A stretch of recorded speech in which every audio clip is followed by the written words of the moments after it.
to advertise my tea combination now because you're going to have it on record and public spread. All my secrets are going to be gone. Maybe. I really do not mind at all. So where do you source all these teas? Are they gifts, or do you like actually actively look them out? Look for things. So some of them are pre-mixed. So that's a pre-mixed one. The ones that have labels on top are typically bought. Sorry, those are a bit dusty. I don't drink them too often. Then other things I source independently. So say green rooibos, normal rooibos, honeybush. Those I buy loose at most. A few stores stock them. Fennel seeds I got from a spice store. Licorice root I got in Grahamstown when I was in an interview there. I told you just now I had that one interview. Yeah. Jasmine buds was very difficult to find and was just a stroke of luck, but a little bit disappointing. They don't have strong flavour. Huku was Umsami Savunko. They smell nice though. They do. It's just they get overpowered by other things. My boyfriend would be so interested in all of this. You're welcome to bring it so sometime. This is interesting. Whoops. But I've also got things like fresh ginger. I've got lemongrass, which we bought and dried separately. Wow. Flowers from my mother's garden, which are going into your tea. Lavender. Yes. I'm excited. So these are the 4 ingredients that I put. Generally, this is one of my favorites and one that a lot of people like. So this is what I've been making for us. Is this honeybush? That's honeybush. Yeah. Okay, I like honeybush. Honeybush, lemongrass, and lavender. And some ginger. Oh, okay. I like having people around to my flat for tea because I can do something I enjoy. It's a lot cheaper than going out. And it is. as I said, this is like my sanctuary, so it's a nice space to be in. Most people feel fairly comfortable here rather than like sitting in the Neil Street where you can't talk about stuff. And also like you have this opportunity to actually have a conversation and connect with somebody. Exactly. And it's one of the biggest problems that I have with when you're like going out to have a drink somewhere. Yeah. It's nice and all when you go there for like that specific experience, but you can't really like actually discuss things or just have a nice conversation. It's just so loud and smoky and There's a purpose for that. It has its own space. Yeah. But yeah, and then also that's again an expensive experience unless you want to be the only completely sober person. Which I mean, I've been that fun. person. That's but really fun actually. Yeah. It's really interesting to get to see your friends in that That's state when true. you're not in that state as well. I do prefer if I go out to just be like, just hit tipsy. That's my favorite, you know? Yeah. You're not doing anything stupid. You're not any different to how you normally are. You're just a little bit wobbly and a little bit It's comfortable. less... Yeah, it's comfortable, exactly. But I go out very rarely, though, I must say. I'm friends with too many people who would much rather have an interesting conversation, and because I like that as well, it ends up being all we do. It's nice though. Yeah, no, I wouldn't have any other. It's just that personal connection, like inviting somebody into your space and welcoming them. It's much more honest and it's nice. I also am aware that not all of my friends are very financially privileged, and they're often excluded from a lot of social activities. So if they can come here, they don't have to pay for anything. They can, be in my space. They can play with my pet rats. We can just chill for like however long they want to be here. Sometimes my friend visits end up being group therapy, so that really works out nicely. Now, as I said, you have to meet my pet rats. So that I'm actually quite interested in meeting now. your pet rats. You came at their sleepiest time of day. They haven't even popped their faces out, Wow. which is very unlike them because they really like visitors. But they're awake. The one is. Well, they sleep very lightly, so if you look at them. I had one. I think we had 3. Or do you have more than 3? Rats, it is 3. Rats are very social creatures, and if you just keep one, they actually show symptoms of what humans experience as depression. Yeah? If you keep 2, and no human can replace a rat. Like, they form very close bonds with humans, but even if the humans there 100% of the time, we don't share their language, and they can't come and we can't go and cuddle with them in their cage and stuff like that. So, and then if you have 3, they can mimic proper social hierarchies. Okay. Whereas if you just have 2, like I had 2 before, and then the one is very sensitive and doesn't like getting involved in hierarchies, and the other one, she's quietly dominant. So the one that doesn't like the whole hierarchy thing and just wants to like tap out of everything, she started licking her fur out of stress. And then when we got the third one, the dominant one and this one who enjoys that kind of thing, they bother each other, and the third one who's more quiet and calm can just chill. Oh, that's cool. So it works out nicely. So, did you just like do a lot of random research on the rats, or? I've had other rats before, so I'm a proper rat fanatic. My first rats I had, a long time ago now. They were really great. I'll never forget the one rat because she was so wonderful. I always tell a story about her when people think that rats are gross, nasty creatures. We had her and her 2 children, and because her children had health problems, she outlived one of her daughters, and the daughter had a couple of strokes and was completely paralyzed, and we were about to put her down, and she was just like living her last moments, and her mother would feed her and clean her and all of that.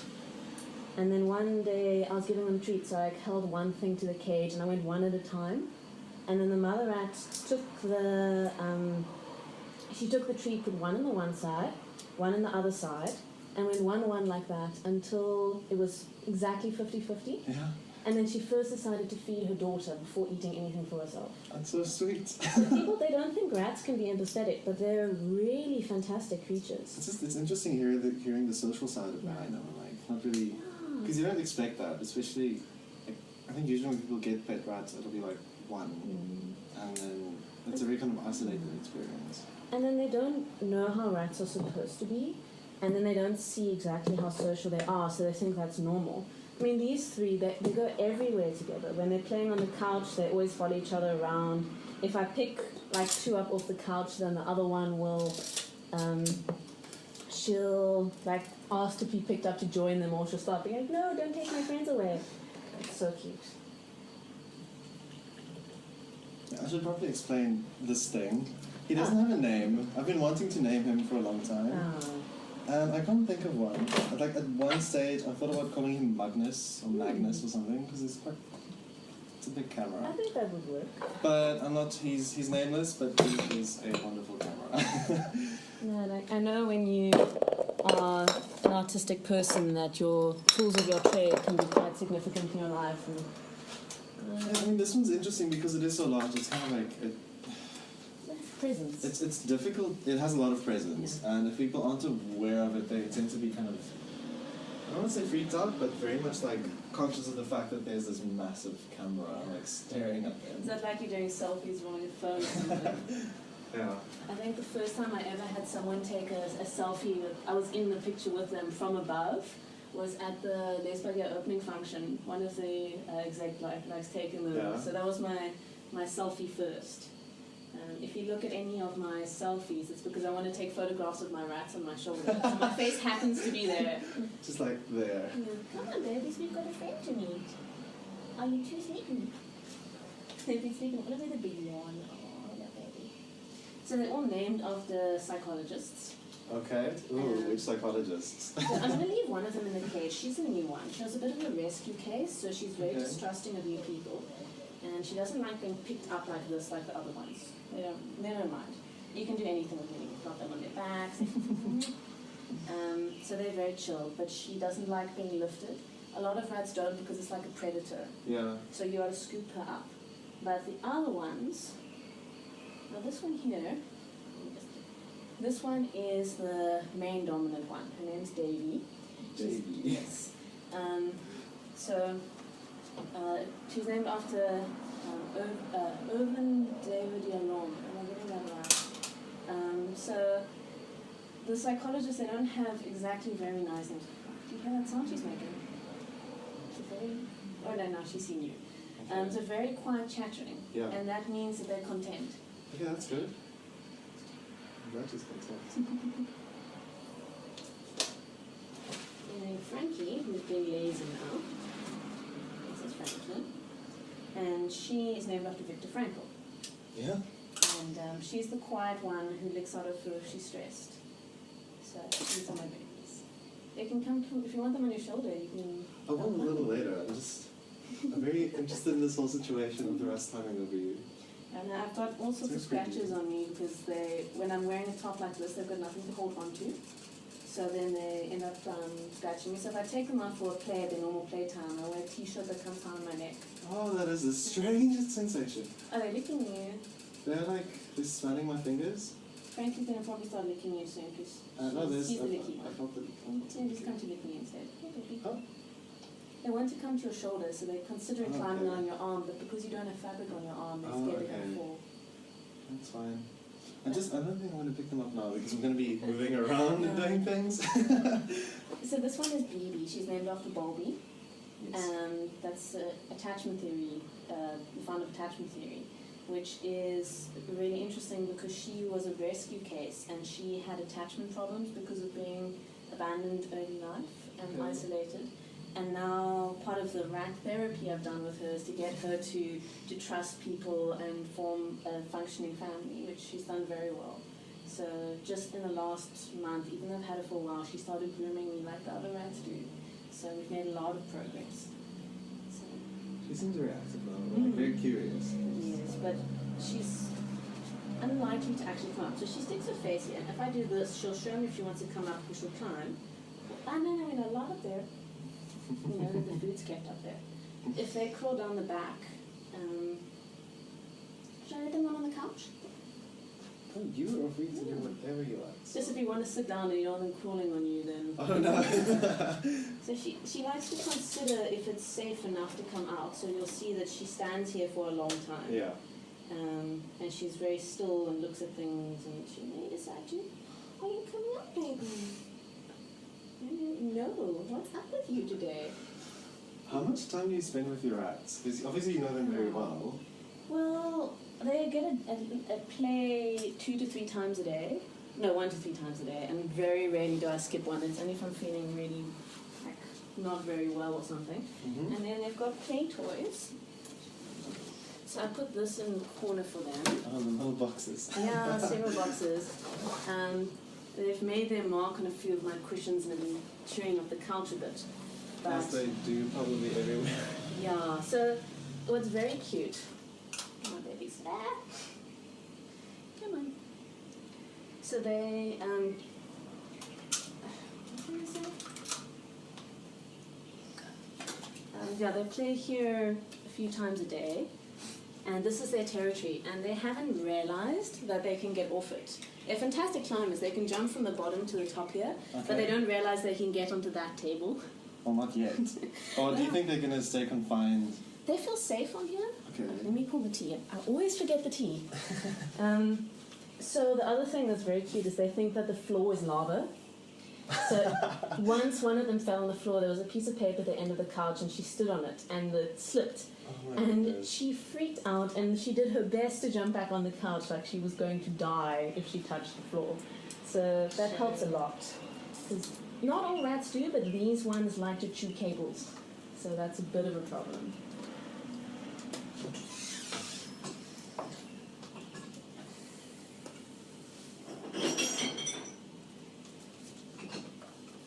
Do you like cats? Yes, I'm fine with cat mugs. I'm not too fond of cats themselves. I don't really have much of a connection with them. I just experience them always as being quite distant, but it's probably because birds. Got birds instead, or you? No, I'm fine with the cat mug. I don't have any specific issues with cats. There's also a plain one. I have different mugs for different people who come to visit depending on what their preferences are. Okay. So, if you're having nice tea, it helps to have it in a nice mug.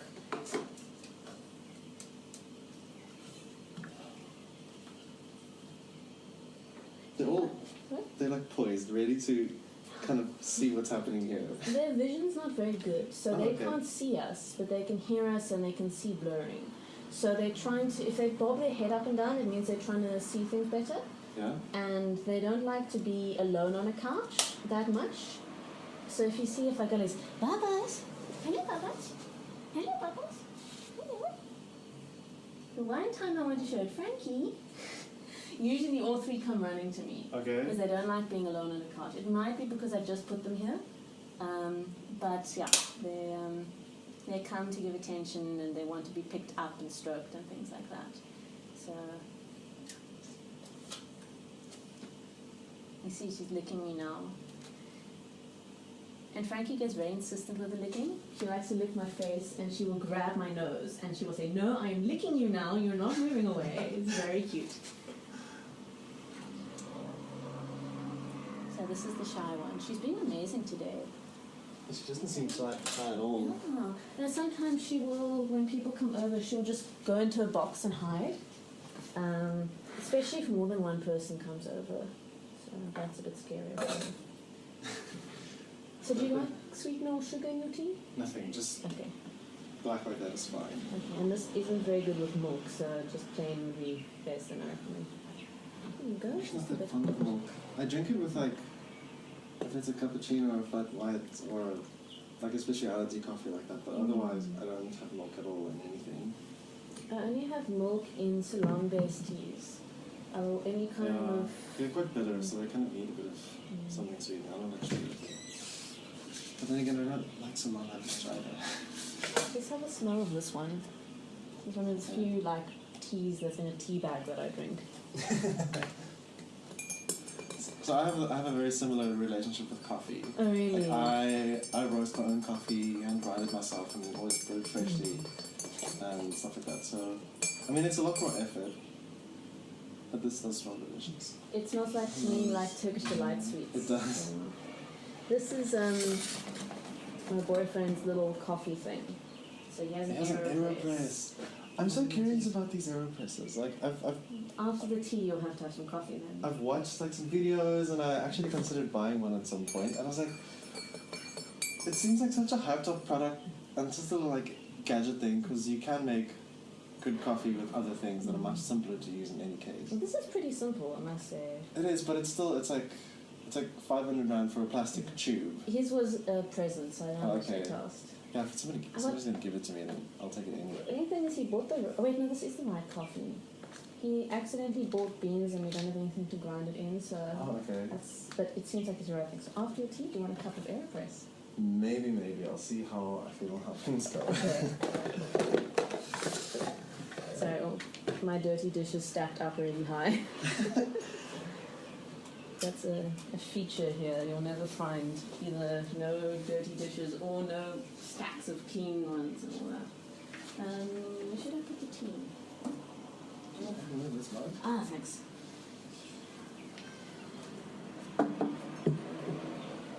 It smells wonderful, especially the ginger. No, I not like ginger. So you can see here bits of our couch went missing from the rats.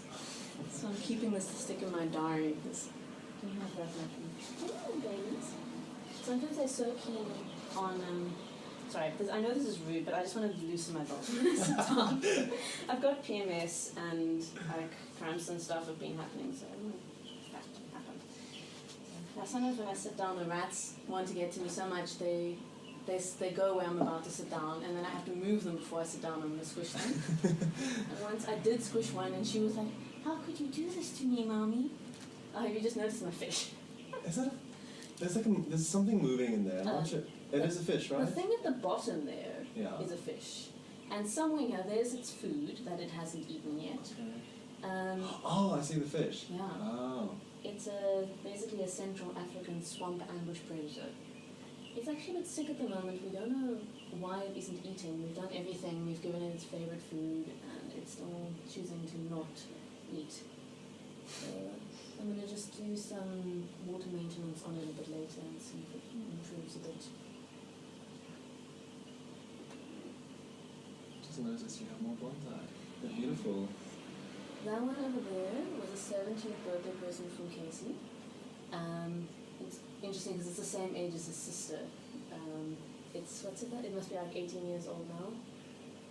The one over there I designed myself, so it wasn't bought as a bonsai.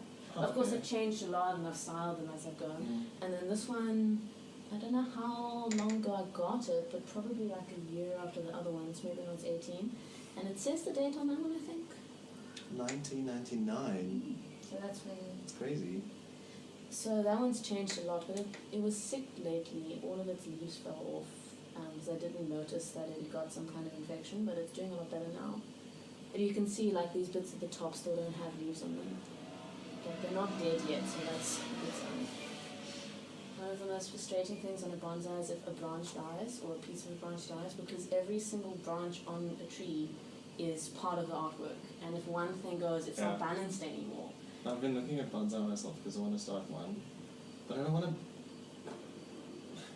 like build it from scratch from like a tiny plant because that's a lot of effort. Yeah, it's. I'd rather get something that I can start training and designing as That's a what I something. really recommend. Yeah. Also, most bonsai are like not grown as in from a little sapling. You take a bigger plant, and then there's some amazing videos where people take like woodwork tools, like Dremels and things, and they sculpt a tree the out. deadwood, yeah. And but even like take a tree that's like got a trunk like this and make it look like it broke off, because it's the thickness of the trunk in comparison to the rest of the tree that actually defines how old it looks. Yeah. And a few other things like how the roots grow and things like that, and the angle of the branches, but it's mainly the trunk. And the one on the left there, you can see that the pot is too big because you need the branches of the tree to be going over. This is a better example. If you look here, the pot is like got a piece on either side where the tree goes over. Okay. And that one, the pot is too wide by quite a lot, and it makes the tree look younger. If I had a smaller pot, it would look older. Okay. So do they just like jump up and down as they please? That's why I get lots of scratches and things. I just don't like when they scratch on my tattoo because it's my newest tattoo. And the one on your shoulder. When did you get it? It's not that new anymore, but I got it. I got it over a period of time because it was 2 sessions. Mm-hmm. It was like a. What was it? First was 2-hour session, then a 3-hour session. And I got it to celebrate getting psychology honours, so it would have been in my postgraduate. Sorry, the rats are scratching. I want to go down, baby. No, she just wanted to move. My honours, like in my postgraduate certificate in education year. So that was last year. Maybe last year. Okay. So it's still new. It's pretty new. Yeah, what's like end of last year or? Well, there was like a 3-month gap between the 2 sessions because it had to heal properly, and the artist is really popular, so you kind of have to book 3 months in advance. Yeah. So I think the most recent one was in September, or was after September, because I did my teaching track at a school in Kraaifontein, and I had to like hide my tattoo because I wasn't sure of the school's policy or anything. But the students, they have like a radar for tattoos and piercings. They always connect with it because it's something that's different from like their general experience with teachers. I remember when I was in high school, we had these. They're actually a married couple, English teachers, and they're all like. They're already different from the rest of the teachers because they were like exceptionally kind of like, geeky, and both of them had large full-scale back pieces, but it was always hidden. But during the summer, if they wore like light clothing, you can see it like shining through. So eventually, somebody got the guys to ask them like, what is this? What's happening? Like, oh no, we both have tattoos. I can't remember what it was to like celebrate their marriage or something, but I think. The one teacher had a big tiger on his back, and then his wife, I can't remember what she had, but it was just interesting, and you also like automatically kind of want to talk to them more, just because they're open to the idea of like tattoos and stuff like that. It's a story on your skin. Yeah. I mean, not everyone has a meaning to it, but for a lot of people, like me as well, there's a lot of significance in a tattoo. And when I had my showing, when I looked to see how much showed, it was like 4 centimeters of it. But apparently when I put my arm forward, like more of it showed. And I didn't know that. And they all started asking me about it. And I think not for the adult side community, but for the young people in the community, it's a big deal to get tattoos and piercings, and I really love it. So I did the responsible teacher thing and told them about how long I sat on deciding how long it would sorry, using my words, just how long I spent deciding what design to get.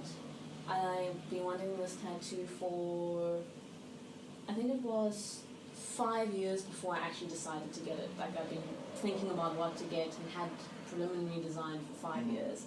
And then the artist redesigned it for me in her own style with some suggestions, because the art for a tattoo is different from other art because the medium is so different.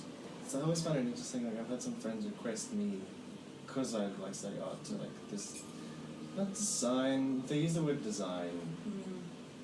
I'd rather like consider like conceptualizing maybe a tattoo for them. That I'll do gladly, but like drawing them something to then get tattooed, it's like I don't have the same understanding of what works on skin, and it's a very specific way of designing, because like you're essentially kind of simplifying it, and not like making it look simple, but simplifying it in such a way that it's still beautiful and reads as intended, but reads correctly as a tattoo on skin, because skin is like, it moves, and you also have to pay attention. You know how much something will blow over time. Yeah. The person who I've got this one as well.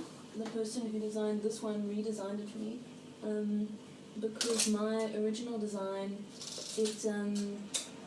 things overlapped, and he said that with time it would. Sorry, this rat knows that she's not allowed on the table, but she's trying to have a better look at you and what's going on. But once the genes stop, that's when we have to turn back. It's interesting that they actually know. I don't want to say obedient, but they're just aware of like.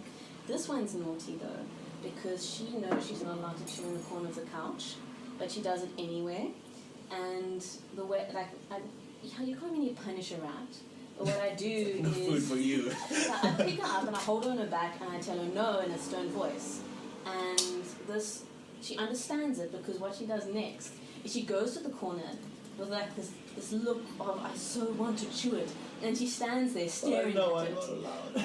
Because she knows that she's not allowed. And then the other thing I do is I immediately pick them up and put them back in their cages, but by themselves. Okay. So if you've been naughty, you can't play with your sisters. Do they have separate cages? No, they're there. But if they're playing on the couch, because I don't take one out at a time, it's always together. At least unless I want to. Sometimes they get little scratches or something like that, because they sometimes get into arguments and things. Very rarely, but if I want to check because sometimes the way they lick their fur makes it look like they've got some kind of scratch or maybe an insect or an allergy or something like that. So I want to check it, and then I'll take one out or whatever. But generally, when they have playtime, they all go together. They're just much happier that way. These two are biological sisters, and a bit older than this one. So. Where did you find them? Well, rats have suddenly become very popular in Stellenbosch. So they're Do we even still have like a, sorry for interrupting, do we still have like a pet shop thing around? There's one by Pick and Pay, but it only started stocking like actual live animals recently. Sorry, there was this really cool moment where it was very symmetrical, because both of them had their little, like their bum sticking this way and then the tails coming around like that. It's quite nice. No, they do that. You can see they're grooming each other now. Yeah. There's got quite a few pictures of ratty kisses. And that's one of the selfies I have, is when I took a photo because my rat wants to specifically clean my face. Likes kisses. No, I obviously don't smell enough of like a rat. I'll enjoy his tea. But yeah, the two sisters, the older ones, actually had to go searching because this pet store didn't have rats yet. Oh wait, no, they did. But I only want to get from a place I really trust, and I wanted to look around. The rats I had at the time there were not well socialized. They were new to keeping rats, and I went to a place in Cape Town. And so here, if you put your hand in the cage, the rats run away. Okay. And if you put your fingers to the bars, they nip. That nipping thing's very common with rats. That they will, if you put your fingers near the cage bars, it's either a territory thing or they've been trained that treats come through the bars. But when I got Davy and Frankie, I put my hand in the that in a tank, not a cage, and like 5 baby rats jumped on me and started licking me. I'm like, okay, I don't even know who I'd choose, so I'm going to pick one up, and that'll determine if I get a male or female, because I wanted the same sex rats so that they can breed, because they will breed with their siblings if there's no other option. Yeah. And then I'll just take the next, so it was I don't know if it was Frankie or Daily, and then the next female I picked up with the next one. But then with Beadie, she was at this pet store, and what happened is her parents had another litter, and those babies were smaller and thus were selling, whereas she was the last female of her litter, and she was in a cage by herself. She hadn't been socialized, and she was terrified of people. She was showing all sorts she was just sitting there huddled in a corner, miserable because of being alone. And because she wasn't selling, the pet store gave her away for free. Okay. And her brothers were also being given away for free. And what happens if you give rats away for free is that they go to people who don't know how to keep them, who don't have appropriate housing and bedding for them. And they were just sort of, I saw the brothers, now she's just lying down there, and you see she's moving her chin like that? Yeah. She's doing that chattering thing to say she's content. I love the way that she's sitting right now. Yeah. With a little paws, just like, I'm going to chill. I'm going to just check out the situation. Yeah. And the others don't do that as much as her. She likes to sit up here and do it. Yeah. She won't admit that she likes cuddling, but she still wants to be near you. Mm. So sometimes she'll sit on my shoulder, but if I give her attention, she's like, oh, I don't actually want attention. But she likes to sit here because it's behind my head if I'm sitting on the couch. She likes to sit on my shoulders. She likes to sit directly next to me. And the other ones like exploring, but of the 3 rats, she likes to chill quite a bit more. Hey, baby.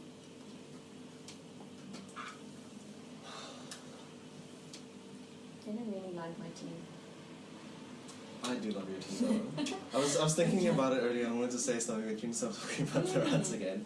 It's such a beautiful balance between the ginger and then the lavender is like just... Wait, there is lavender in there. Lavender, ginger, and lemongrass, and then honeybush at the base. Yes. It's all just like just the perfect amount of everything. I've been making it for a while and still you can taste that it's been like refined. But also you got to be careful. My mother says this is too much lavender, and other people say this is too much ginger because they flavors that if you don't like one of them that much, it can be overpowering. True, but okay, well then again, I do like strong flavors, so maybe it's just. But this is the combination that most people like. Okay. So if I make tea for myself, I often put more ginger in. If I make tea for my mother, I put max 1 lavender blossom and this one in. Sorry. By the way, you're welcome to shut me up about the rats at any point in time. If you get distracted, they can go back. This isn't their normal playtime. Okay.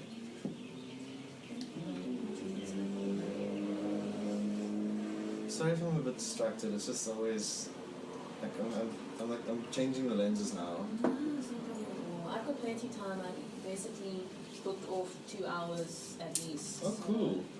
Yeah, I'm not sure how long this is going to run. It depends on how long this roll of film lasts. I do have an extra roll here, so it's very open to what happens. I do want to talk a bit about That's why I say queer identity, since can this is shut what me up about the the work rats. is about.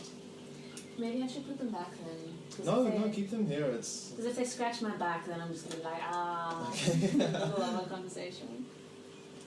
These rats happen to be queer. Are This they? one especially, she likes humping her adopted sisters.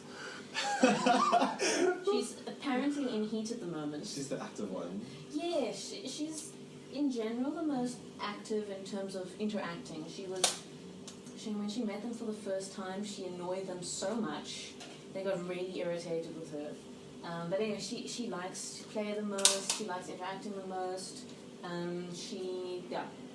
so she likes to hump other rats, and since they're all female, I tend to have a lot of queer pets. The first time I got introduced to the whole idea of same-gendered relationships was because I had lesbian rabbits when I was like 7 years old. That's amazing. They probably weren't lesbian, but they were only 2, so we don't know if they had any other preferences. They may have gone for a male rabbit, who knows. But not only would they hump each other, but they would hump each other's faces. Yeah. Which I think is quite cute because the humping rabbit wouldn't quite know how it worked, so it was just sort of like, well, either end, I suppose. So that was very cute. My parents dealt with that in quite a cool way. They're just like, oh, well, they feel like they want to make baby rabbits, so they're just doing what they think will do that. And that was like the closest they... It's sort of just said like, oh, they want to interact with each other in a way that would be similar to baby making. Probably, but... It's not exactly the perfect explanation of what being queer is like, because it's not round babies, but I think maybe for the rabbits, because at one point, the one... Maybe, but also, I mean, your parents were trying to explain that to you as a 7-year-old, yeah. I knew what sex was at 7, but I didn't exactly know that it was you don't make about those relationships rather links, than about, you know, I had the biological diagrams and that sort of thing. But the fact was my parents didn't freak out at all about lesbian bunnies. That's cute. I have a boxer. I like to joke that my boxer is. I don't want to say he's not transgender, but he's in some ways intersex. But this is a recent development. I don't know what happened, but I think boxers are prone to skin cancer and stuff like that. But I don't know if it's because of the relationship between him and the other dog. We have Jack Russell as well. And the Jack Russell tends to be the dominant dog. Both of them are males. Now the boxer, recently, his nipples have been, only now like the last 6 months, been like kind of overdeveloping. They've been like swelling up and growing, like kind of developing more and becoming really large. As if it was like a lactation thing going on. And then also he was attacked by a Rottweiler also recently. And then he had to go to the vet to, like, obviously shave away the hair, to clean the wound and everything. But what's strange is wherever he was actually, like, bitten or scratched, those scars, the hair kind of grew back out of the scars. But wherever the hair was, shaved off by the vet, it has not grown back. So he has this, like, patchy, ugly, like, bit of neck. And on the side, he had to have a thing removed. It's like a cyst or something. But then same case where he has like this square of shaved hair that just doesn't grow back. But on the skull where they cut him open, it grows back. So that's the strangest thing. So Bruno is strangely intersex in a weird way. Yeah. But yeah, it's interesting that. I don't know, intersex is quite the right word for it. It's not, but it's the closest thing that I can get to. I don't want to call him transgender because I feel like it's like intersex would be thing. Biologically somewhere between male and female. Exactly. Whereas transgender would be a gender expression identity. Oh wait, I was getting why I was going to say intersex.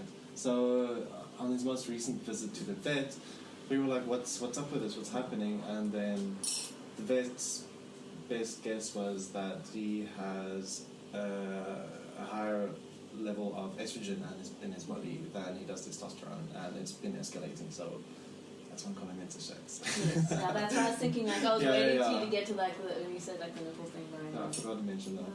But apparently, like he's quite old, right? I think he is. I think he's 11 this year. So yes. Like, they don't get that old. They usually, I think, they age to somewhere between, I think it was 10 and 13 years or something like that. It's like when. I'm not sure. At least when humans. You're stuck. I think you're stuck. Oh, there you go. Oh, this is BB. She doesn't like being stuck. Stuck is stressful. Stuck is never nice. Not for anyone. Not for us. Not for people. Yeah, especially not for prey creatures. You know, they're sensitive to these things.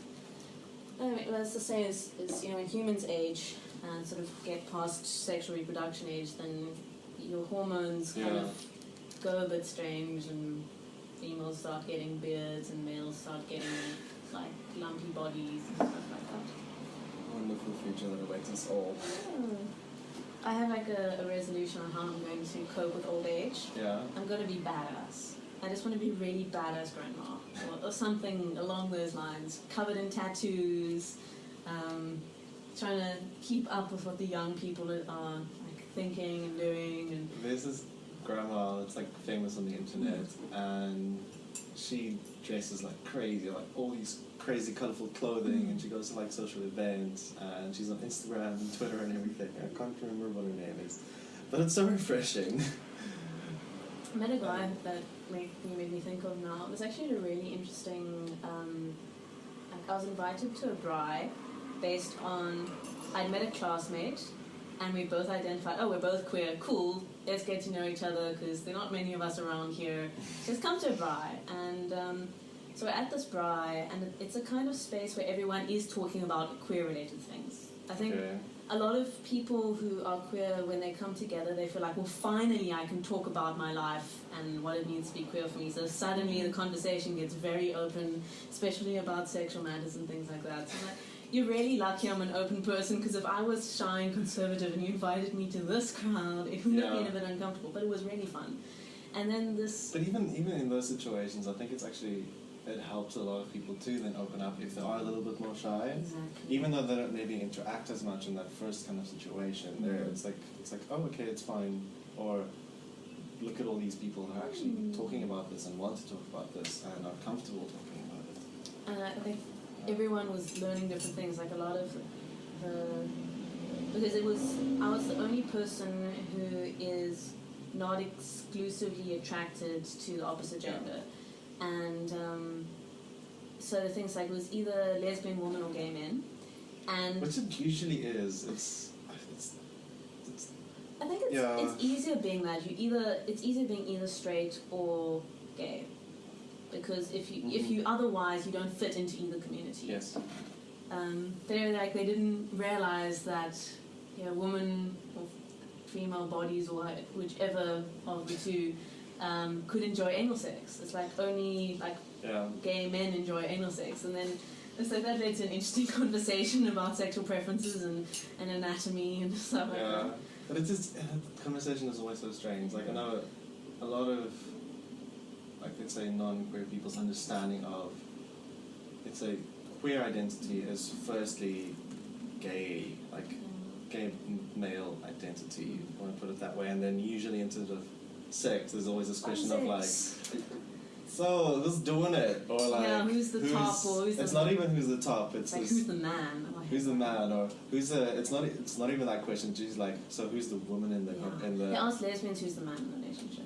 I get so annoyed, and then I always have to calm myself and be like, they don't have the same understanding, they don't have the same kind of they've not been exposed references to it. And stuff, so you always have to just collect yourself and be like, okay, so if you want to ask that question and people are comfortable talking about it, you can use top or bottom or whatever. But they also think there has to be one defined person that you exactly. can't switch. And also the assumption that for specifically gay couples that anal sex is what sex is. No, it's not. I mean, and all gay men, all men who are attracted to them must like anal sex. And that's the aim of having sex with a man or whatever. All about where the penis goes. It's so annoying. And that's why women in relationship with women, or actually because we're talking genitals here, it could be any person with any couple where there are two vaginas. People ask, how do you have sex? And it's sex isn't about where the penis goes. Yeah. That can be an important part to a lot of people, but that is not the definition of sex. Yeah, it's like the biological definition of sexual intercourse for baby making, and then that's about as far as it goes. There is always a more passive, a more active, and then a more... I wouldn't even say that. Passive. It's just let me in terms of my experience, there's always I'm not saying that there's an exclusively passive and exclusively kind of active partner in the kind of sexual interaction, but there's always one that is more passive and one that is more active. But I think people can switch roles. I Yeah, think no, in the same definitely. sexual interaction you can switch roles, different activities. I mean, say if you have oral sex, okay, so usually there's a person doing it and a person receiving it there, where it may look like one person's more active, but it doesn't mean that person is an active person in it. You could also have okay, who's the active person in 69? Well put. It might be uncommon, but it can happen. Yeah, I got totally distracted from the point I was just talking about older people. Oh, is that where all this came from? This is where it was all coming from, because there was this guy arrived and everyone was talking about penises, and he's an old man, and I wanted to call him Worm. I'm not Afrikaans, but this man was a worm. Okay. And he's dressed like a university lecturer, so he's just as worm as you can get. and everyone's talking loudly about penises and anal sex and even some things that make me a little bit shy. And so this woman just sits down and starts talking with us, and I'm kind of like, oh, is he someone's father? Is he an uncle? You know, why is he here? And I got very uncomfortable, and then I realized, no, he's just one of the people here for the bride.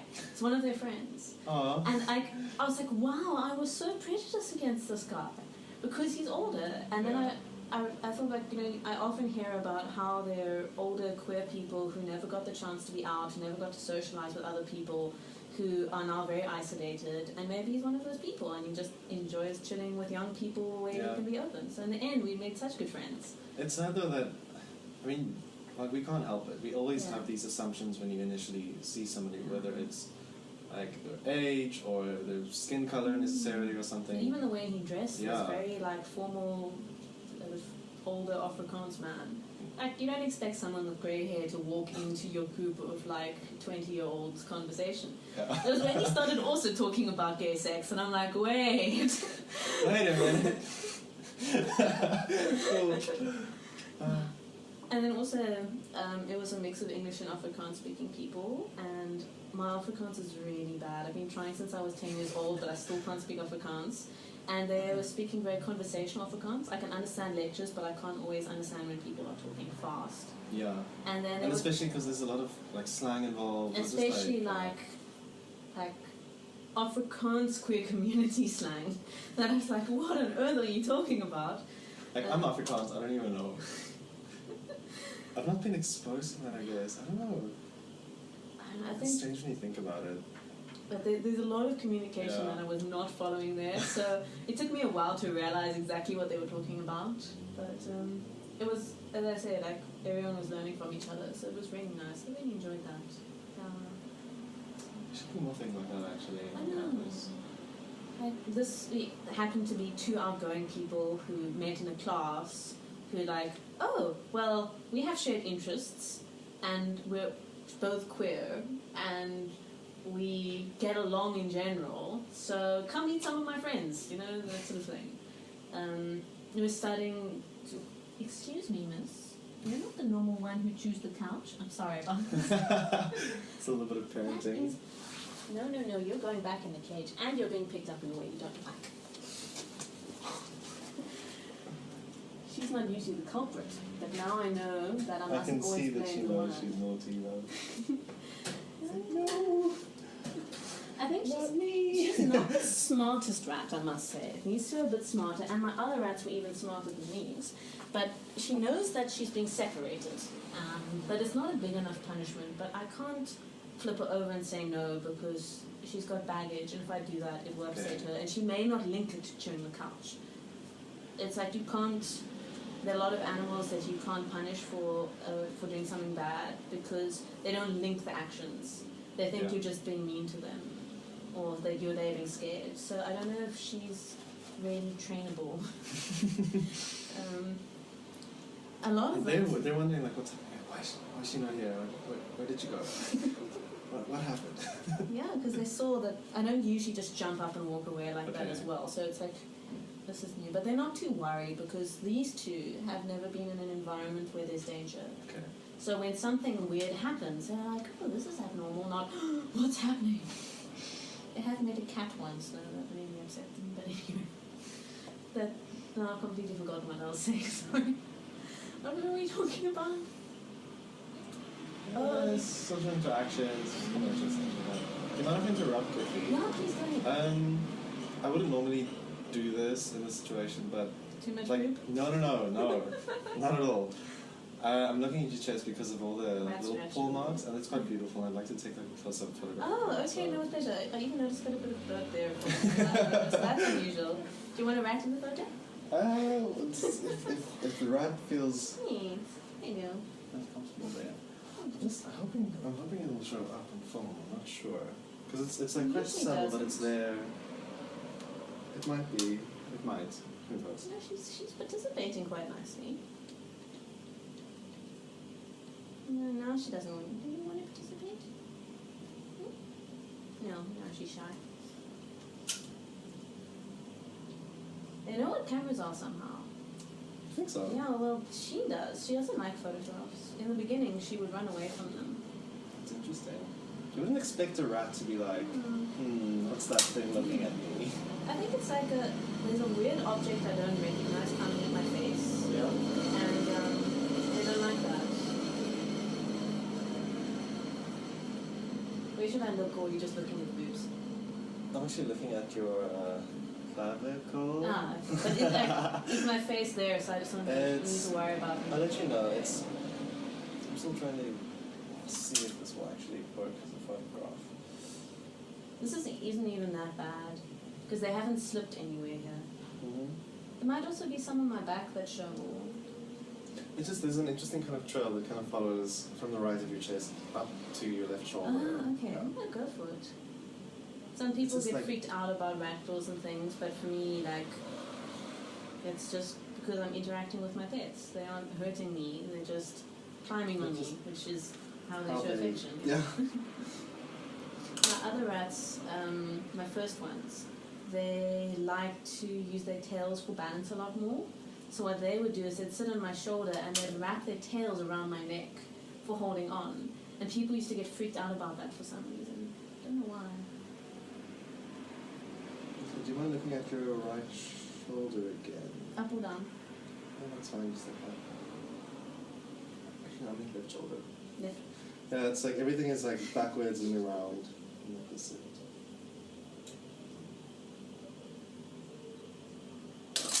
Cool, yay. Okay, I'm gonna stop directing. I'd be interested. I'd be interested to see how it turns out. Yeah, I it's- like that. That's the sort of thing that you find interesting, because Yeah. But like, you mean like the marks or? it's just a lot of people when they do photography have been so influenced by what we're told that we must see in a photograph. So if you're photographing a person, I mean, when I did some drawings recently, I was trying to look for a woman who had something interesting about her facial expression. Yeah. And every single, if you look drawing or photograph or portrait of a woman, it is all celebrity-like woman. It is about having this flawless, exact proportioned face, Yeah. and I so struggled. I struggled to find a picture of a woman that I could draw from Yeah, that you should actually maybe showed get a- character. I found one eventually. Yeah. I thought it was a beautiful But you should look at like picture. photography and not in terms of like I was fashion sitting in a photography or whatever, class but though. okay, true. The picture of the woman was actually wonderful. It was, I think, an Indian woman, and she was quite old, and she had a lot of lines on her face, but she had such a genuine smile. You could see it in her eyes. But the other interesting thing about her eyes is that they were very deep set, and she had very dark markings around them. It might have been from Okay. age or something like that. So she had this interesting combination of looking very weathered, but also very genuinely happy. I don't think I captured it that well in the drawing, but it was still something interesting to engage with us in artwork. Yeah. It's just like it's like one thing to like photograph someone and you're photographing for the way that they look. Because then you're very much aware of how they're sitting or what they're doing with their face or how they're like where they're facing, where are they like looking or something like that. And that is interesting in a way, but it's probably because of the way that I started photographing was, I mean, I just picked up my dad's old camera that we had at home, and then I kind of took it along to parties where my friends were, and then I'd be the kind of creepy, sneaky friend that sits there and like says nothing but watches everyone really carefully, and then quickly tries to snap a picture with somebody like is vaguely unaware of anything that's happening there. And did you upload them to Facebook? Are you that person? Yes, I did that, and then now I've like taken everything down as well. It's a long time ago, but it's something really beautiful when you actually like in a situation like what we're having right here right now is we're discussing things specific to like your kind of lived experience, and you can't really. It's not a mission of like capturing that like lived experience and whatever, but there's a sincerity in how that person just like holds themselves, the way that they sit, the way that they gesture, and the way that they talk, and the way that they move their face. and it also gives you agency, because I'm not imposing any kind of. I'm not like. Not trying to positioning me or anything. Yeah, I'm not like that. controlling like you within your space. I'm invited in here. I'm welcome here. So I essentially have the right to be like, okay, stand here, look there, great, pull that face like this. Oh. But also I used to hate photographs because I'd always be thinking about the outcome. Yeah. And when we have this kind of space now, I'm not thinking about, am I going to look good or something like that. I'm thinking, like, oh, it'll be interesting to represent me making my tea because that's something I love. And I'm so glad my ratties are getting photos. And I'm thinking about that sort of stuff, which is so much more important. Yeah, I was At actually, least to me. because I wasn't sure how people would actually react to me photographing, because everyone has like very specific ideas behind being photographed. Especially me as well. Like I'm always aware if someone's going to photograph me and what kind of happens in that situation. But I find it's just like it makes me really happy when I have an interaction like this where it's very kind of comfortable, and even though the camera is present and I'm constantly like fiddling with it and focusing and whatever, it's not actually that active in the conversation. It's subtle. It's just it's there. So if I keep them on the couch too long, the biological needs kick in. So just wanted to put them back for that. And they're thirsty. Yes, that's true. They expend a lot of energy on the couch because it's their playtime. Get out the way. Boxes. Yeah, I eat a lot of cereal, so I always have boxes for them. So that's good. Did they ever like play so much with the box that the box starts not functioning as the toy anymore? But that's in their cage because I think I figured it out. I think in normal rat nesting environment, they sort of dig around a lot in their nest, and they chew things and they break it up, and it's how they sort of clear out the bedding and things like that. And what happens is the box sort of loses more and more of itself till it's kind of like a frame. Yeah. And then that's when I replace it. So they get a half of a top or a bottom. So that's how Sorry. Would you like me to make coffee? I'm okay for now, thank you. Yeah. Okay, I'm just gonna maybe pour myself another half a cup or something. Oh wait, it'll have to be stick together. I hope this cable doesn't make too much noise for you recording. No, it doesn't really matter. Like the recordings are important and they're really interesting, but then also when something does become dominant, like the sound of a kettle, that also kind of adds another layer to it.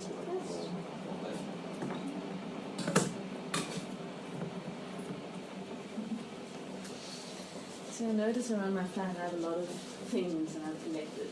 Yeah.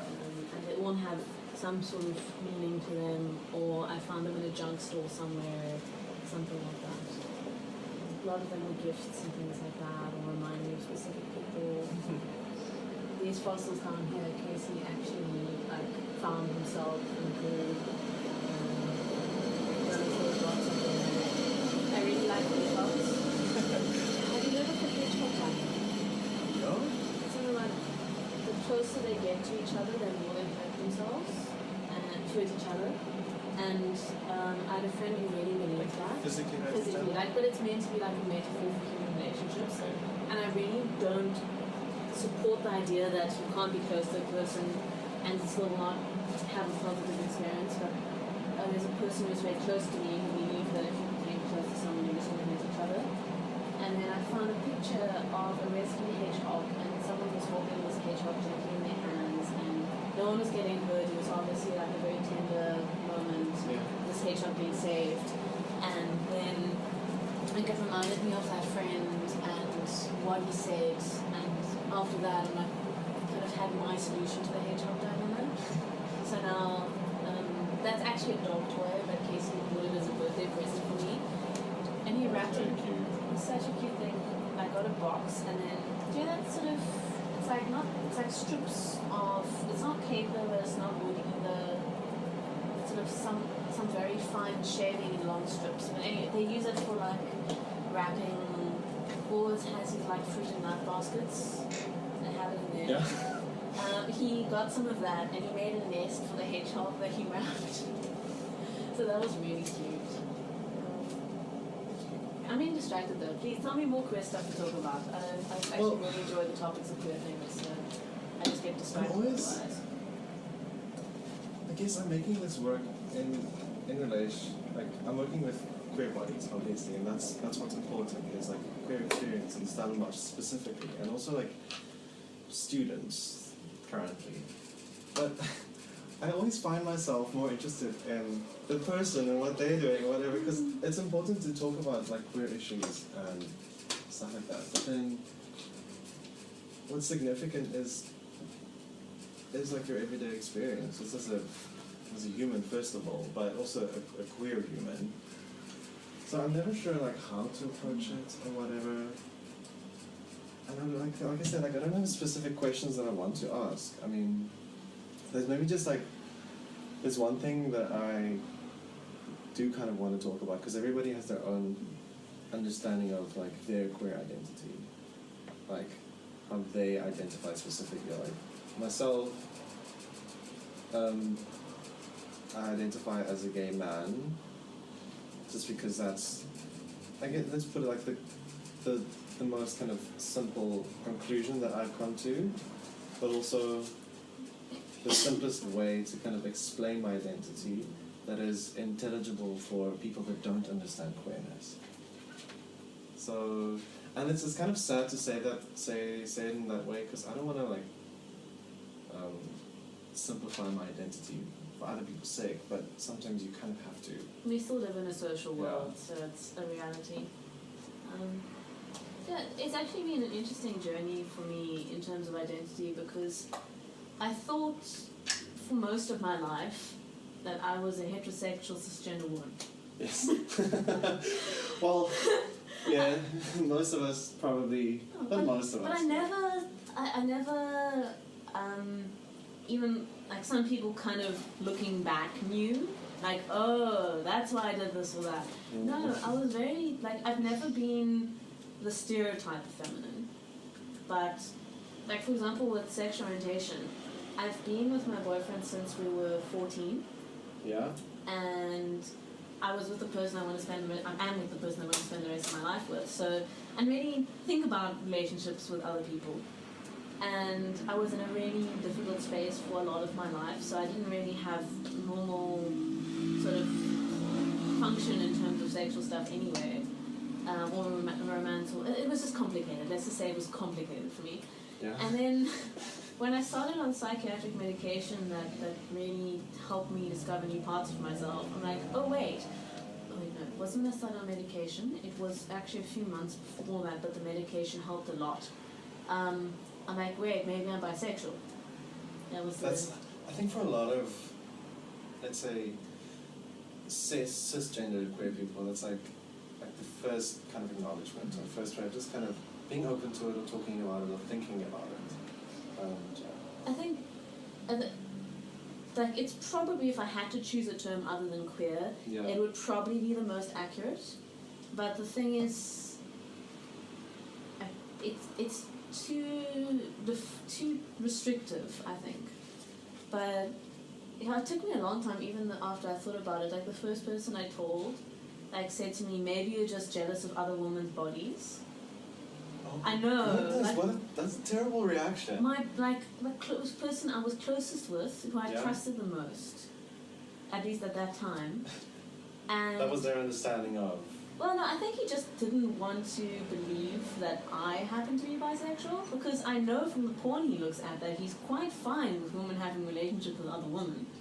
Mm-hmm. But anyway, not me apparently. And then like 6 months later I told Casey, and he had the best reaction ever. So at least the person who stayed in my life, who I wanted to spend the rest of my life with, had a perfect reaction. That's good. His reaction was, it was so good, I don't remember it.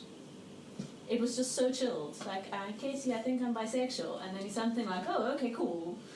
And then, like I got to also explore my identity in a very chilled way. We started checking out women together, and like, just could talk about things in a really relaxed way.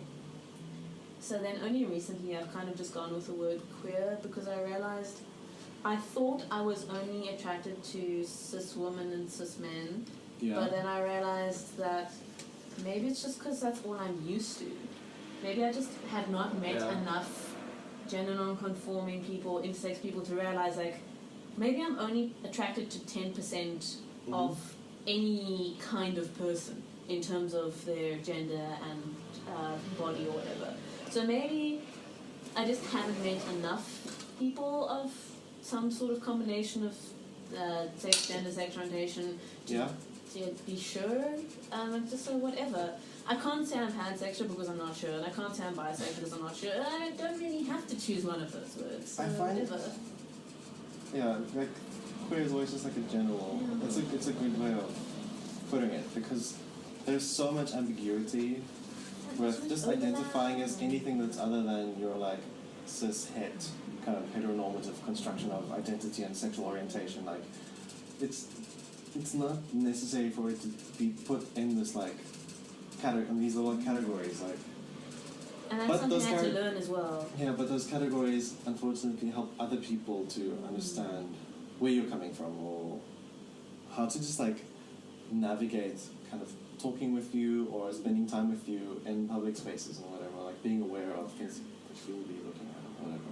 That's why if people ask, what's my sexual orientation, I'll start off with queer, and then if they look confused, I'll be like, I'd say the most appropriate word would be bisexual, but it's not quite right. Yeah. And then they're usually fine with that. I know a lot of pansexual people say they're bisexual because people just don't know what bisexual and what pansexual means. It's like I have a difficult kind of. I don't have a relationship with like this idea of pansexual, but I have a difficult time with that because it obviously depends on that individual's experience, and I don't want to be like you're only allowed to use the term pansexual if you've actually been with a multitude of like different identities, like you've had either romantic or sexual interaction with that, and it's not that it should be a requirement, but it's a very kind of vague kind of identifier for me to use because it's like, but are you genuinely have you been exposed to so much? Like, are you genuinely attracted to just a multitude of people, or it's difficult to talk about. It's also difficult for me to kind of explain it properly. I don't know if you're understanding what I'm. It's just like attraction to people of any combination of things. So a lot of people have misconceptions. Like, I was also exposed to my own mother. She had a lot of misconceptions of bisexuality at first. And she asked me to, she assumed I must have, had sex relationships outside of those with Casey, because you must have had sex with a woman to know if you're attracted to a woman. And that really was difficult to, that's what she was worried about most. But, I say, well, a heterosexual person doesn't have to have sex with a person of the opposite gender to know that they're heterosexual. So imagine if we were all blank slates until we actually had sex. That would be terrible. It would be really confusing. I don't know. Another mystery. What are you? I don't know if you're attracted to you yet, so let's have sex to find out. That could be uncomfortable. Wow, there'd be a lot of sex going around. Not that there isn't, but there'd be a lot of sex going around. A lot of sex for different reasons. That would be interesting, yeah. I actually have quite a connection with the word queer because of an early experience that I now laugh at. Yeah? When I was 12 or 13, I had a group of friends where I was considered very odd. And I was kind of bullied by them, but they didn't mean it badly. And often I was too naive to know they were actually bullying me. Okay. And then at one point they teased me about being queer. And I thought that queer just meant strange or weird at that point in time. Sorry about this. No, I just no need to do the reading. Oh, okay. No, that's fine. Yeah. And I'm like, okay, well, I am strange, so cool, I'm queer. And I had no idea that I'm queer, and I didn't know what queer meant. But from the age of 12 or 13, I identified with the word queer for other reasons. So it's it was like an omen or a premonition. I don't believe in those things, but like I've been thinking of myself as queer anyway, so Yeah. I don't know, it was some sort of naivety, not knowing that it was meant to be insulting, and that they were laughing at me, and me just being so comfortable with it. So like, even though it sounds like it might not be a positive experience, it is something positive for me. Yeah. It's nice.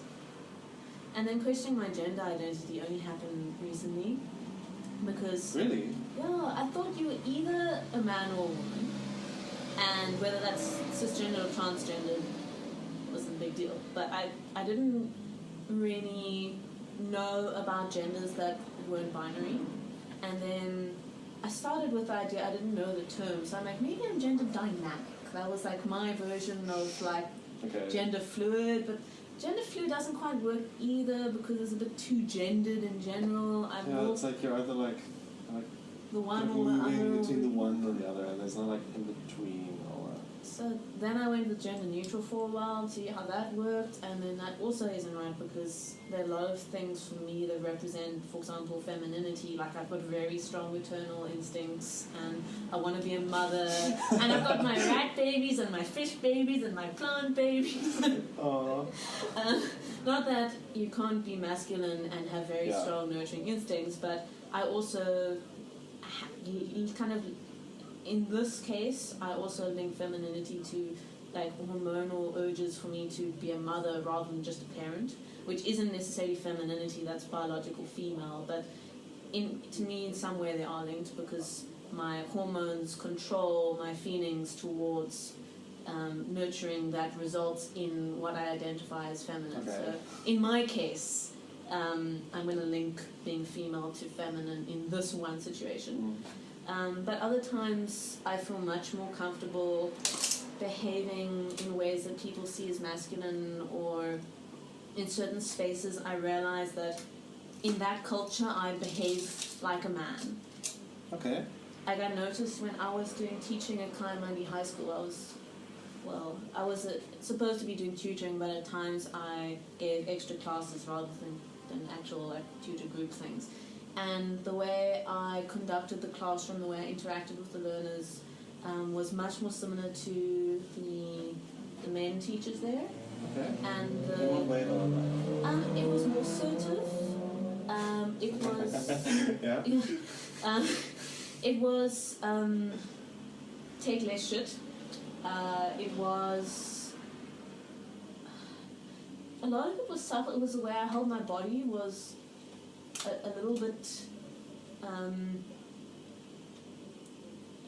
gonna just go with less soft.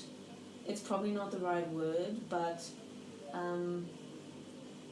like for me, all of those things can be feminine. But when I looked at the different teachers, I saw that I acted more like the men teachers, and I got the response from the learners that was more like the men teachers.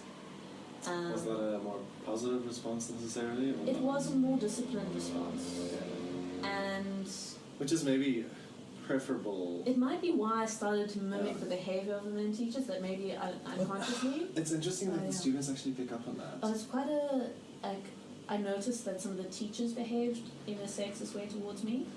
Like a woman teacher addressed a man student instead of me when she needed to organize something and have decision making made, even though she knew full well that I was in a position of leadership and authority, and she'd known me for like 2 years.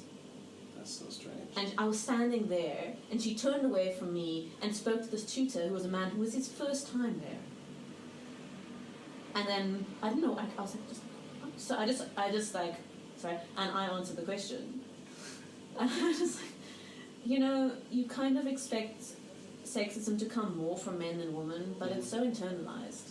So, and this was actually a woman who's very assertive, normally, but on some level she was still seeing men as decision makers. Yeah. Things like this terrify me because you have to be made aware of it to be aware of it generally, and like for a lot of people, especially students still now, they're not in a position where they're actually like encouraged to think about this, or just even like looking at specific situations and asking the question, but why did this happen in this way? And it's terrifying, really. Often the students who are prepared to think about it or encouraged to think about it are those who are very frustrated and angry about it, has had enough. But then you get the polarization between the students who are unaware and the students who are taking radical action. Yeah. And then people who would like to question things are put off by the more radical people, and it doesn't encourage an in-between space. So I think that might inhibit, like, everyone has their ways of interacting and dealing with these things, but I'm seeing less of people feeling comfortable to question things that they don't want to be associated with radical people. I'm not saying radical or not aware or whatever is negative in any way, but there's often the perception that radical people are taking it overboard. That's why I think a lot of people don't want to call themselves feminists, because they associate feminism with you're a lesbian, man-hating, aggressive, fat, ugly woman who burns bras and I don't know what else. And that's what they associate, and they like rather stick with the patriarchy. It's a strange association, because yes, that is feminist, but that is from like when feminism started. That was its active role. Then it was provocative, and it was to like just get reaction. But it is. I'm not saying that it's not like that anymore, but it's taking much more like subtle forms now. Like I'm in no place to. It's about. It's what people think is it's men hating. I think it's they say, oh no, I'm for equality, not feminism. But they don't realize that feminism is equality, but focusing on women's issues that need that attention. Yeah. And one of the problems I feel is on the internet, there are a lot of anti-feminist movements being paired with extremely radical feminists who don't necessarily know what feminism is. And between the two, you see hate against it and you see bad examples of it. And then that just ruins it for a lot of people. So that's very sad for me. I mean, there's a very frowned upon term, the feminazi. I don't know if you've heard of it. Feminazi? Has a term for a radical feminist who's sort of lost touch with what feminism is actually supposed to promote. Oh, okay. Yeah, that's how they say, like, people who are feminists but don't want to be associated with the bad examples of extreme radical misinterpreting feminists. Say, like, I'm a feminist, not a feminazi. But now that term is really not liked for very good reasons.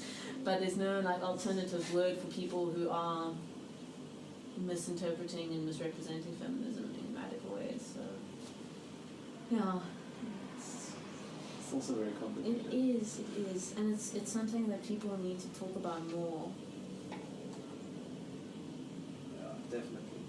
If you're wondering why a fish is just sitting there, it's what he does. He's hunting For what? for that fish. Okay, so I take it that's his food that you Yes. get in there. He's gonna wait a long time. Yeah, he's not. I think he's actually really stupid fish. It's a beautiful fish though. They are actually amazing. Now, this particular one seems to be failing in terms of basic survival, so what they're supposed to be able to do is different from what he does. But they're really cool because they're very far back in the sort of timeline of things. So they are living fossils in the same way coelacanth is a living fossil. And what's really cool about them is that they live in poorly oxygenated swamps that can dry up. So they have the ability to breathe air. Like they literally have an organ that allows them to breathe air, and they will go to the surface and take gulps of air. But they also have gills, so they have both. So what happens with these is that if you raise them in a moist environment, they can actually live on land indefinitely. They can sort of use their front fins to climb around. That is crazy. There's an amazing video on that. And they hunt via scent. They have very poor eyesight. They're mostly ambush predators, so they conserve energy, and then when something comes close, they react very fast to catch it. He's not very good at it, though. Well, he looks like he wants to try, maybe at some point. Yeah. He's waiting. Yeah. I just don't know about him. He's how many years old now? About 7. Wow. And their lifespan's not that much longer, maybe a year or 2. So I'm wondering if he's just Slowing down. yeah. Oh. But he won't take the frozen food either. I get whole frozen fish, and that's not a good food for them because it makes a cloud of scent, and then they can't find it. So he'll sit with the food in front of his face, not knowing if it's there or not. But I wash it and then I put it on a stick and I move it in front of his face as if it was a real live fish, and then he usually eats it. But now he's been refusing that food, and live fish is his favorite food, so he's not eating that, and I don't know what to do about him. So yeah. He ate some guppies a while ago, which is something. I used to have guppies. And I got so excited because I had baby guppies, and I just had these like little eyes everywhere in the fish tank. Their eyes are so big compared to their bodies. There's actually one in here because those guppies, one of them was a female and she popped out babies just before we'd eaten. Yeah. And then one of them's here, the one there. But we bought cheap guppies, so they weren't pretty guppies. They basically looked like this other fish. This other fish is a gambusia. It's from sort of central between the 2 American continents. And they're called mosquito fish and they're highly invasive in South Africa, so you didn't hear that I have them and you don't know my sources. And I'm pretty sure it's fine if you catch them in the wild and feed them to your fish, because you just want to get rid of the things because they destroy our natural habitats. Okay. They outcompete our natural fish, and then there's nothing left but them. And they infiltrate. I saw some in the shop of Kirstenbosch Gardens, and like in a pond there. And what's worrying is that in Kirstenbosch Gardens, it's a habitat for the Cape Galaxius, which is endemic to the streams around the Western Cape, and they're really easy to outcompete, I suspect. So if those end up in the rivers in Kirstenbosch, then we have a crisis for a fish that's found nowhere else in the world. Oh my goodness. And they look almost identical, but these ones are live bearers, so the males have what's called a gonopodium, which is basically a fish penis. Okay. It's a modified anal-fin, and their mouth is upturned, and the other ones look same, but without the gonopodium on males and a slightly different mouth position. So, yeah. So Casey's been studying fish, and he's been keeping this fish since he was 4 years old. And when I was in grade 10, I did a project on Cape Galaxius and invasive species. So it's kind of all coming together. I'm sort of the people and social issues person in a relationship, and he's the like environment and nature conservation person in a relationship. So we're going to cover everything between the 2 of us. It's actually really weird because I'm, for example, with queer issues that are happening in society or issues happening towards queer people, he can't conceptualize much of it. Like he barely interacts with people because he's not a big people person. If I was the only person in his life, he'd probably miss his family, but other than that, like, he's happy to just play computer games with people online, and then that's enough social interaction. Okay. But he listens and he tries to understand, but he can't get it personally. He doesn't get involved in any of the activism I do and stuff like that. So that's been a big change in our relationship. Before coming to Stellenbosch, I was an introvert and I didn't know You didn't seem very introverted. Well, obviously, I don't know. It was medication that made me understand myself more. Because I wasn't an actual introvert. Because there's a difference between introverted and being someone who's always meant to be an extrovert but is just too depressed and socially anxious and experience too much rejection to actually interact with people. So I was quiet and reserved, but not because I was meant to be that way or that that's what suited me. It was just environmental. And then when I went on psychiatric medication, and then when I moved to Stellenbosch and had a fresh start, moved out, moved in with Casey, met new people, had new experiences, that led to a lot of self-discovery in a lot of ways, which has made me a lot happier and healthier. Okay. So, I mean, It's just fantastic. I kind of want to say enlightening, and also it's interesting to hear somebody that has such a kind of positive experience but linked to medication. Oh, my medication. Because you don't expect that always. Oh, you told me about the colours. Yes, these aren't the ones with the colours, but I have some. This is what I take every day. How excited you're getting. No, seriously, I've had situations in my life where my medication has been so important to me that I have cuddled my medication like a teddy bear. Like that's how important it is. I have my expired ones somewhere. Okay. I'll look for the big cutters.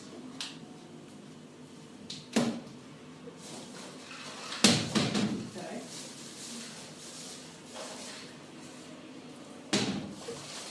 Yay! Now I want to use them for an art project. Wow. So these are expired ones. This is my bag of current medication, which I crocheted myself. So it's in colours to represent 5 different moods, Okay. and then it's got different. I've actually been medication thinking the whole time, I wish I was shooting colour, because there's so much amazing colour happening here.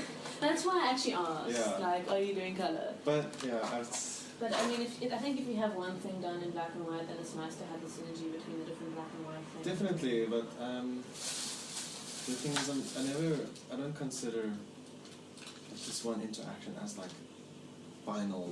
It's like this one interaction. I'm not going to photograph anymore. I think it's come back and do colour, you can. These are the pearls. They're beautiful. That just made me so much happier to take them. So specifically like. These are obviously antidepressants. Okay, they were designed to have like a specific reaction chemically on your Yeah. body, but then you had a response to them in terms of the colour. Well, they worked really well as antidepressants, but it's the wrong medication for me because I've got bipolar disorder, not depression, and they worked fantastically for the depression, but they increased hypomania. Mm-hmm. So it wasn't safe for me to be on them, and I had to go off them. Do you want me to show you some of the other ones as well? Do you want to take a photo of these?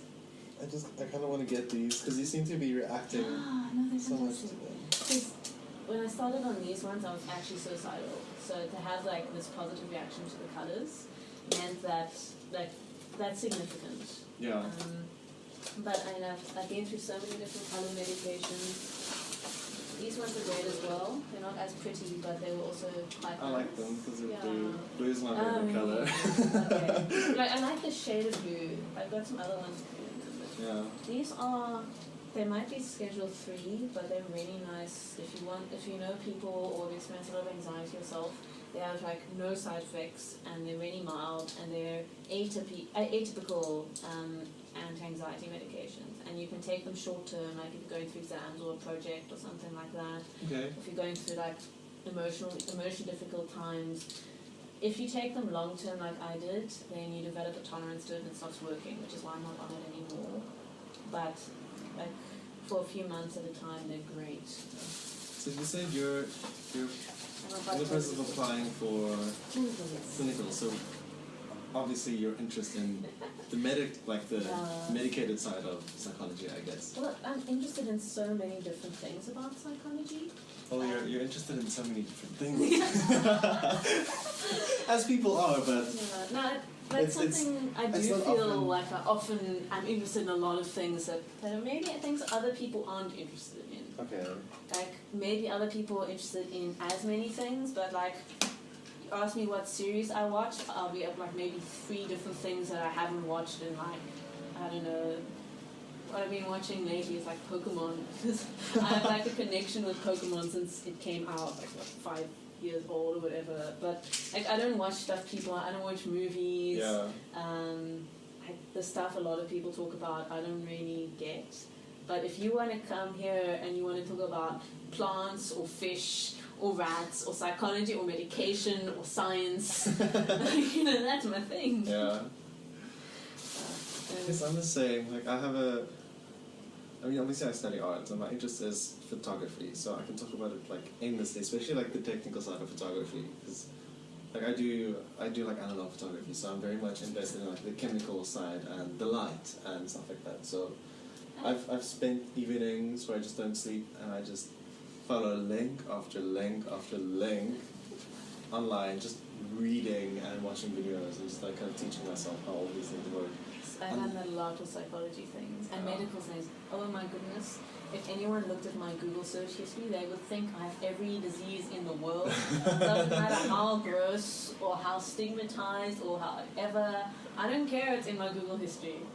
Like, that I could do forever. That would be so interesting, like looking at people's Google histories. I don't think I'll be comfortable showing my Google history to most people, though. I'm not sure anybody would be, though.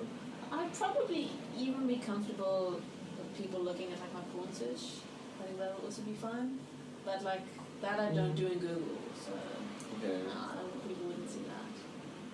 That's a whole different conversation, right? Oh yeah.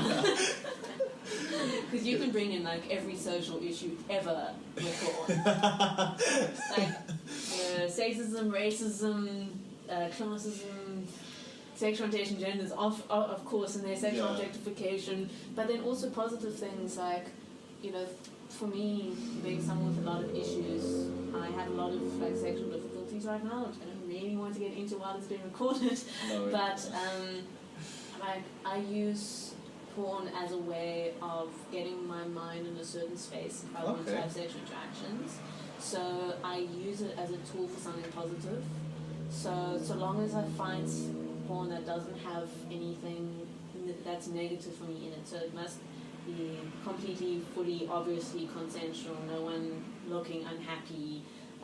Certain things that I associate with sexual objectification must not be in there. Everyone over 18, all that sort of stuff that would not. So long as it doesn't upset me, then I can use it to, you know, get my mind in a different space, get my mind away from that thing I was working on that's stressful or whatever, and actually, it helps me with certain sexual things.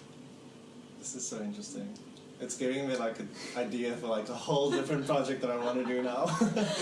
Maybe somewhere in the future, like just thinking about like, it'll be interesting in terms of like, because mostly when people think about porn, it's like its manifestation photographically, whether it's like video or stills or whatever. It's that like photographic representation. It's not like the written or the sound. And I turn the sound off because it's so terribly faked, and I feel like I cringe at so. But I mean, just how great it would be to like do like this kind of investigative documentary project in terms of like people's relationship with porn. What is it that they look for or stuff? And I mean, you have a really interesting relationship with porn, where other people, it's like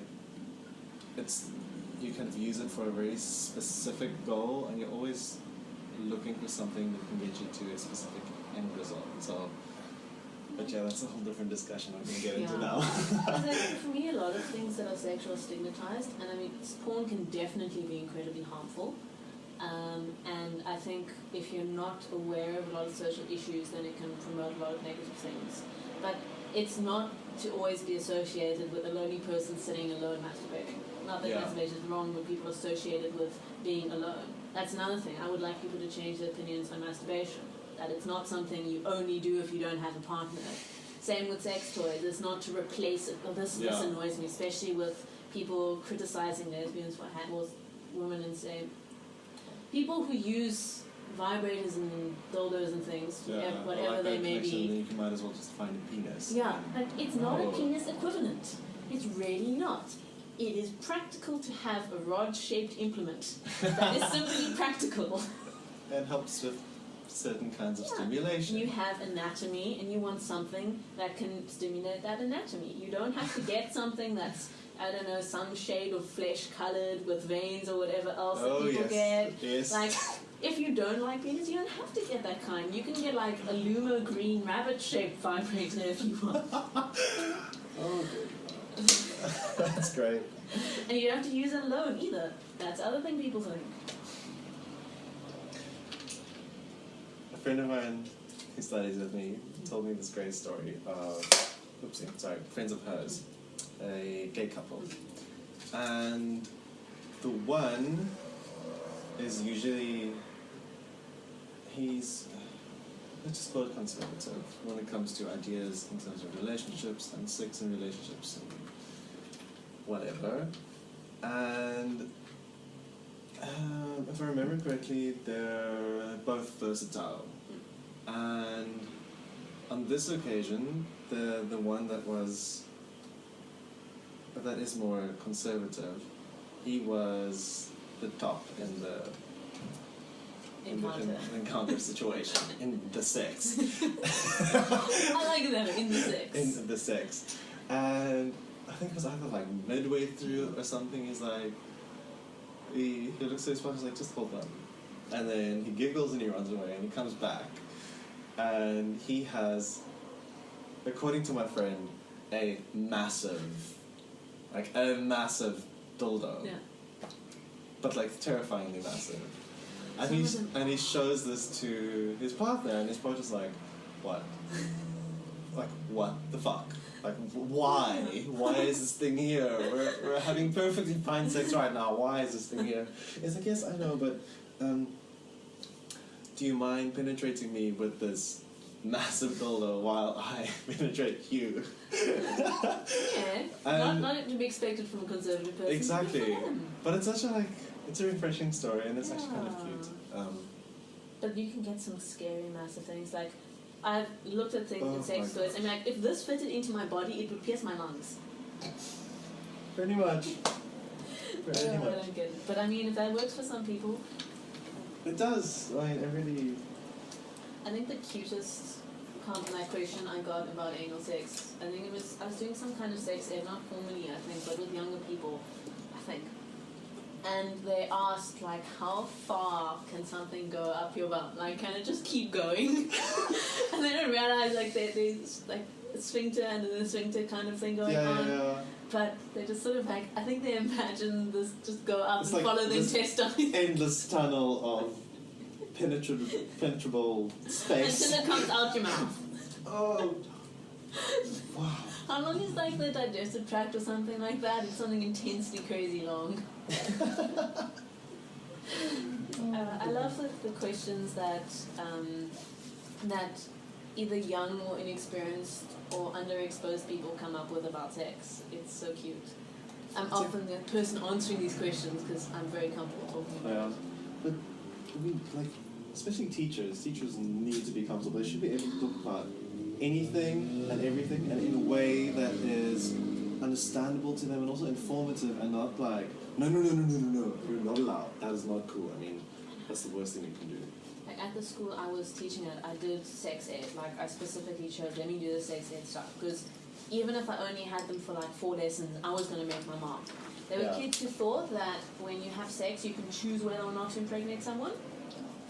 How great would that I be? know, though? right? Like, how great? Let's have a child. Cool. Yeah. And then some of them thought like dangerous things, like the contraceptive pill could prevent HIV, and there were a lot of misconceptions. I did an anonymous survey with them to get this information. But like HIV is that's a totally different topic, and I find it so worrying that people are actually quite like nonchalant about it in terms of their own kind of sexual experiences, and Like, it won't happen to me, deal.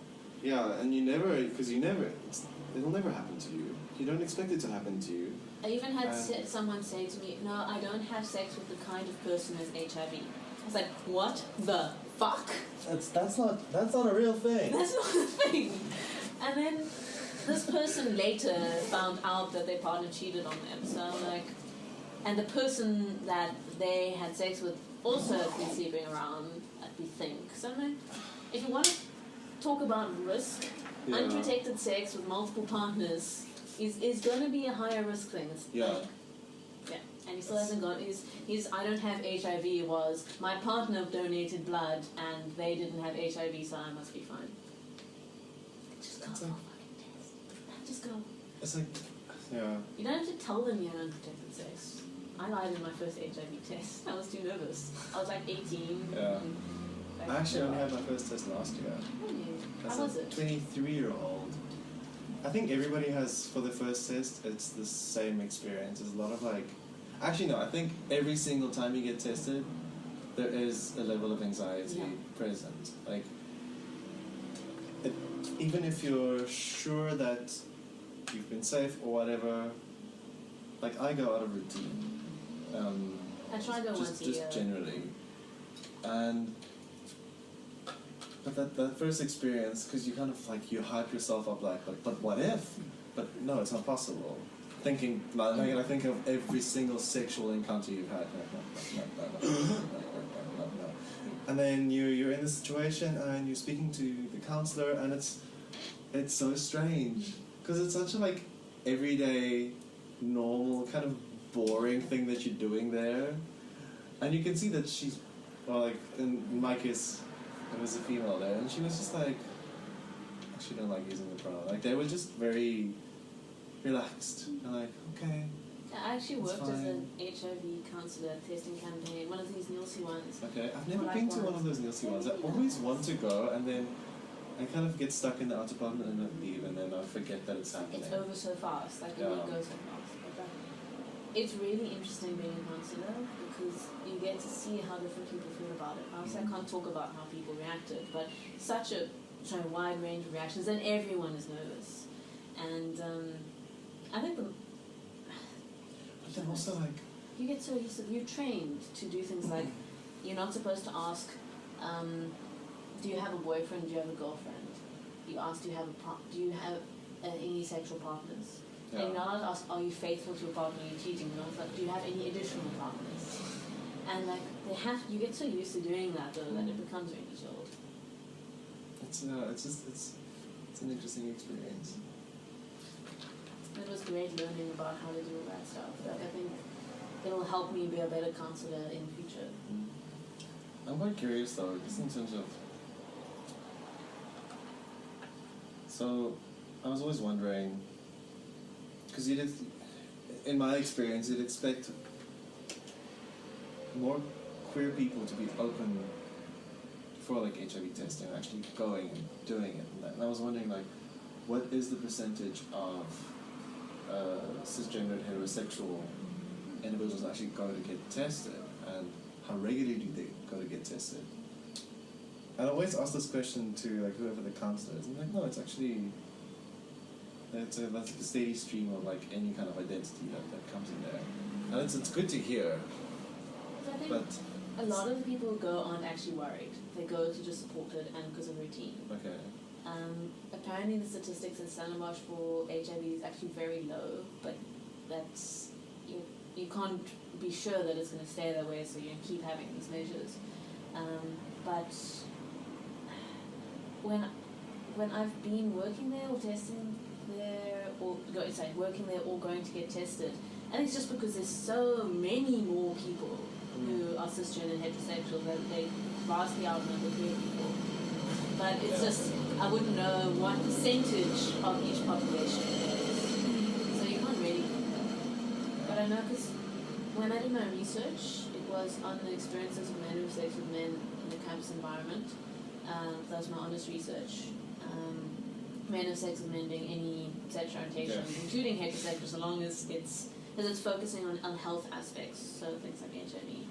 And we use the HIV testing as a means to contact potential participants, because we needed the participants to have gone for an HIV test for my co-research as part of the study.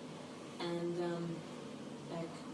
no one responded from the HIV testing. It could just be that they weren't comfortable, but it was enough people go there to use it as a means to try to contact people. But I mean, you can ask Milan, who know maybe statistics. yeah, it's just something that I'm curious about. It's not something I have to know. I find it interesting. I know a lot of people who don't have any kind of penetrative sex just don't want to go for testing. They say it's like not necessary or whatever, but just because it's lower risk doesn't mean there's no risk. And then I think from what I've heard from speaking to people I know, I think people kind of realize that if you are having unprotected anal sex, then you should go get testing. But I mean, I know a lot of at least heterosexual people who just worry about pregnancy and then they're like, no, I pulled out, which is of course a stupid method of contraceptive, and you expose to sexually transmitted infections. But yeah, I'm so surprised by the most stupid things I hear from people about why they won't get HIV tests. You're endangering other people. Exactly. It's not about you, it's about the other people. Like, obviously, Your own health is important, but you have this major responsibility over others' life, and like, I mean, now with like, if you are on the proper medication and you take it as prescribed or whatever, you can have a relatively kind of regular experience. But then there's always this worry of when you do get something like a cold, it's not just a cold anymore. You have to be very aware of your immunity and how you're actually going to be dealing with that. So absolutely, and there's more to it as well. Like people think, oh, taking medication, not going to be a big deal. I take chronic medication, twice a day. I have been for the last 6.5 years, and it impacts your life. If you get your medication, you're screwed. Your medication has side effects that can make you unable to function. Yeah. Your medication can have side effects like one that okay, it might sound not a side effect, but just a predisposition, but like thrush infections. If you constantly have candida infections on your genitals, you're going to feel shit. You're going to not have a functioning sex life, especially if you have HIV as well, because that's a really difficult territory to navigate. And it's miserable, and that's something that's very common with people for HIV because of low immune systems. Yeah. And then the medication can make you have fat distributed weirdly on your body. It does so many horrible things. You can have psychosis from HIV medication. I was on medication, which meant I wasn't able to lift my arms and put them above my head because I was too weak. Couldn't stand. Obviously couldn't stay on that. I had medication that I had to go off it, which was a hell of a thing, which would raise my cholesterol to the point where I would either have to go off it or go on medication to treat the cholesterol, which would have its own side effects. I'm on medication that caused weight gain that I had if I didn't, even though I eat healthily and get as much exercise as I can fit into my life, it was a risk for diabetes. I had to go for insulin resistance testing, just from medication. And this medication I obviously need and it saved my life and I can live a normal life because of it. But saying that you can be on medication and sort of live indefinitely without too many problems if you have HIV is not including the side effects of the medication. So, it's not a death sentence, but you really don't need that. It's a different, nobody, even though you can be alive and healthy, generally speaking, and have a generally kind of good day-to-day experience, but it is with this added load, and nobody needs that. Exactly. And it's preventable for them, with exceptions, sure, but for the most part it's preventable. There are a lot of social barriers, but in terms of just physiologically, it's preventable. Yeah. But then also, people don't talk about it. And especially, I think, let's just call it the MSM community. Yeah, let's just call it the MSM community, especially in there. I don't think there's a lot of discussion between men who have, random sex with men. In terms of, their sexual experience. When was the last time you were tested? Have you ever been with a partner that was positive? Or how frequently do you use condoms? Those things. It's much oh yeah, you're hot, cool, let's go. That's so dangerous. Yeah. So dangerous. I mean, with HIV testing, and with training for it, it doesn't matter how many partners they have, your question is how often did you use a condom? So you can come and say oh, in my life I've had one partner. You say, okay, and how often do you use a condom? Someone can come in and say, oh, and I have about 200 partners a year. And you say, okay, how often did you use a condom? It doesn't matter. That's their business. Obviously, multiple partners can increase your risk, but if you're always using a condom, and if the condom breaks, you get access to post-exposure prophylaxis, then, that's your business. We have the tools to make it safe. So, I love the HIV training because it shows you exactly how to not stigmatize people. which is so important. Is that training like open to anyone, or is it? It's changed. Speak to Milan about it because he's been promoting a related course that's open to anyone. In my year, you had to have first done the peer-to-peer HIV and gender facilitation short course, which is now the social activism or something or other, HIV and social activism. I don't know what it's called anymore. And then in my year, you had to have done that to gain access, and it cost a lot of money. But I've heard that it no longer costs money if it's the same thing that I've heard of, and I don't know who can access it, but it's really great. Okay, do you know if they take like volunteers for like things? You mean once you've got the testing, like experiment? I mean, once you've got the qualification, or? Oh no, even like without a qualification, like do they need volunteers for them or something like that? Let's just ask them. Yeah, no, I think they do need volunteers for different things, but it's usually volunteers with at least some layperson counselling training or certain experience. So, but I mean, if you think about it, when I did when I did sexuality, gender, rape culture, sexual abuse, and privilege sensitivity training with hardcore students. It was a team of different people, and some people had training, some people were just queer activists. And then depending on your level of training, it would determine how much of it you presented. Okay. But if you, I wouldn't say level of training, but like your specific field or whatever, but I think anyone who wanted to come and share their experiences as a queer person or as a victim of some kind of sexual violence or whatever was welcome to come and share. And I think one of the things that made it successful was having diverse people there. I mean, one of the great things about those sessions that I felt I could contribute to was like that actually contributed to me as well. When I spoke about gender, it was actually the first time I formally and officially came out as genderqueer. Okay. Which is the word I just choose that works the most, genderqueer, gender non-conforming.